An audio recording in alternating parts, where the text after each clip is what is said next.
So we're just doing a test thing. I'm definitely gonna change my shirt because look at these nipples, right? Look at that fat. Whew. Girl, that's still my plan. I'm gonna lose weight. Damn, boy. And I need a haircut. Here's the resin board that I just made. Okay, you need to pick it up more gracefully, Sammy, right? More gracefully. Come on, you got this. And after applying the oil, I realized that it looks like the river that I love to fish at. Anyway, I thought I was gonna make it through the intro without an outfit change, but I was way off. I had to. Well, actually, I felt more comfortable doing it. I feel more comfortable even though I need to get this under control. Okay. So this is the resin board that I made, and I end up using olive wood. Majority of my resin boards, I end up using olive wood. I have a bunch of it, but actually right now it's my favorite wood to use. I like the way it pops. It's easy to work with. And I have chrome handles right here. I started naming my resin, and up in Alaska where I fish, my favorite river is Kenai River. And this has been my go-to resin to use. I really like the way it looks. So I know on Instagram I've been telling people that I'm trying to figure out a name for this, and I decided Kenai River Green. And on the back, I put my logo right there. Anyway, I will show you how I built this. Thanks for watching. I decided to empty the box onto my workbench for dramatic effect. But I'm just picking out the pieces that I want for my boards. I end up buying all my olive wood in boxes because you end up getting all these cutoffs that normally would get thrown away. And I love to turn these into islands by resawing them, and I'll show you how I do that just in a little bit. I have to admit, I really love some Starbond ZA glue. I use it for so many things, like right here, I'm gluing it to some MDF board because these are actually really too small to handle, and I didn't really know how to do it, but this is what I came up with. And this is gonna help me resaw this tiny piece. And this stuff dries insanely quick, 15 seconds, maybe 10 seconds, maybe even quicker. And it has a super strong hold as well.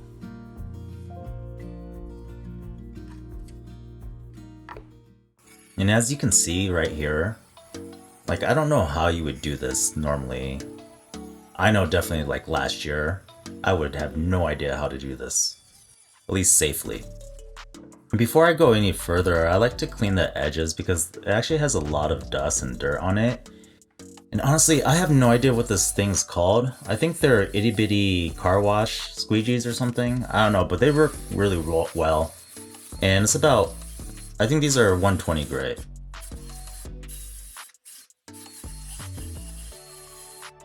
These boards are just long enough to safely go over my jointer, so I'm just finding which side has the least amount of rock and penciling that, then running those sides over the jointer to get that first flat side.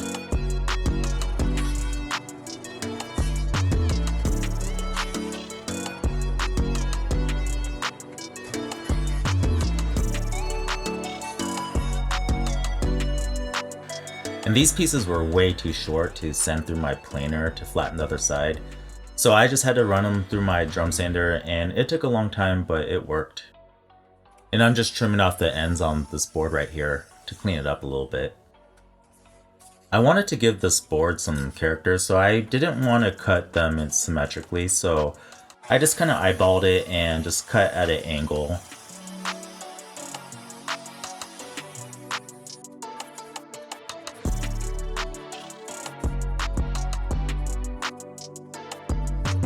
And if you're wondering what that ridiculous sticker on my tracksaw is, I was actually featured as a pinup model in a calendar up here in Alaska called Mountain Men of Alaska. Yeah, that happened this year.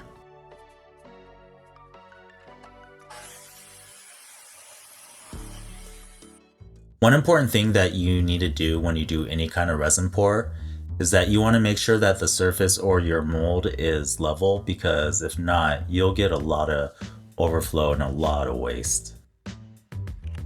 After doing quite a bit of resin pours, I kind of have this go-to mix that I use. I don't really know the ratios, just heavy on a certain kind of blue and heavy on a certain kind of green.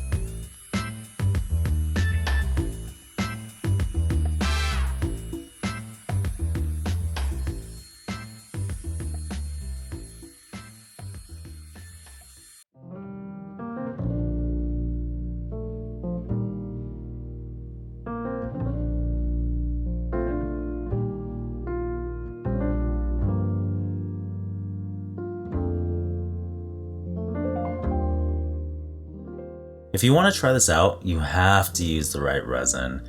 And it's a deep pour casting resin, whatever it's called. If you use the wrong one, you can get some big time smoke and it's going to crack on you. And that's what happened to me on my first project, which happened to be a coffee table. And that was an expensive fix.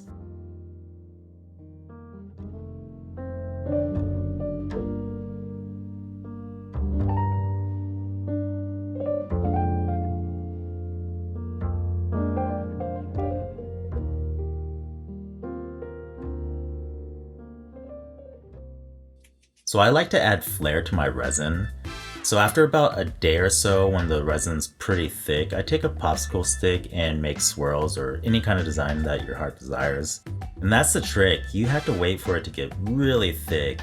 If not, it's just gonna flow back and you'll end up losing all the swirls that you worked hard for.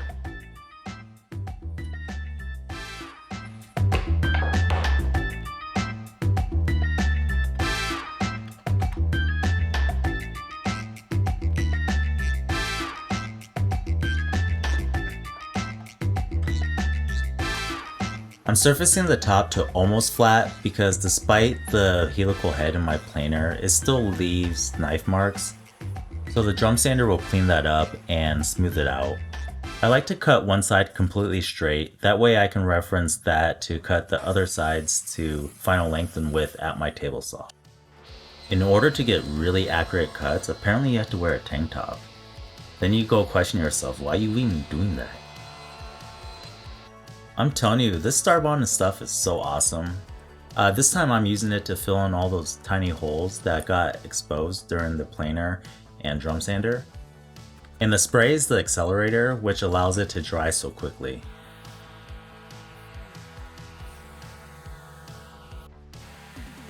As you're sanding, you might realize that you see swirl marks or pigtails. And the trick to prevent that is to take compressed air and just spray off the board and your sandpaper occasionally as you're sanding. I made this simple template for my drawer pulls, and this is what I use to mark my holes before I take it to the drill press.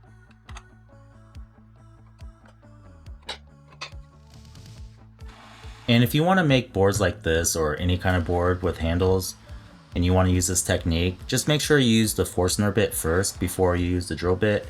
If not, you're gonna have a really hard time lining up the holes afterward.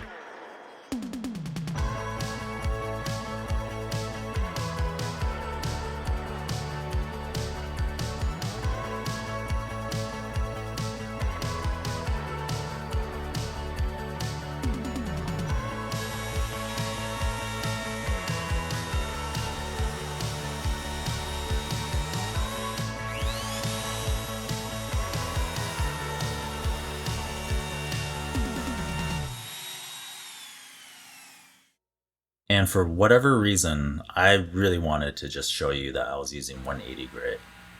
Anyway, 180 grit, water pop, 220, water pop, 320, and your board is smooth.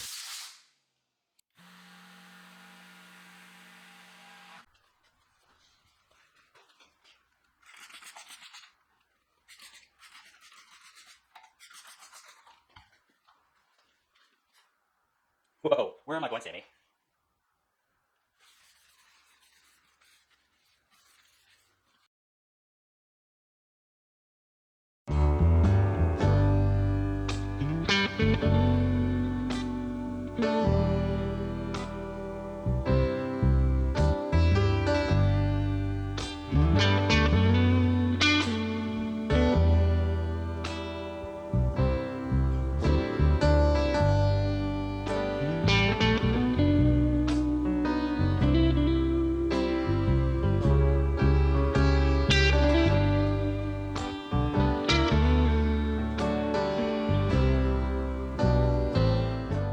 After I beautifully caress the board with oil, I let it hang out for a day, then I rub off the excess oil.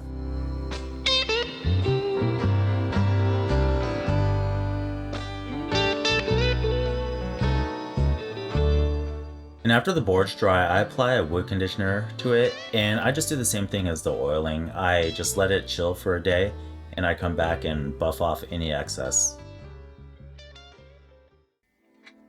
As I'm wrapping up this project, I just want to say thank you for watching. I hope you enjoyed it or inspired you to try this board out. Until next time, you have a good one.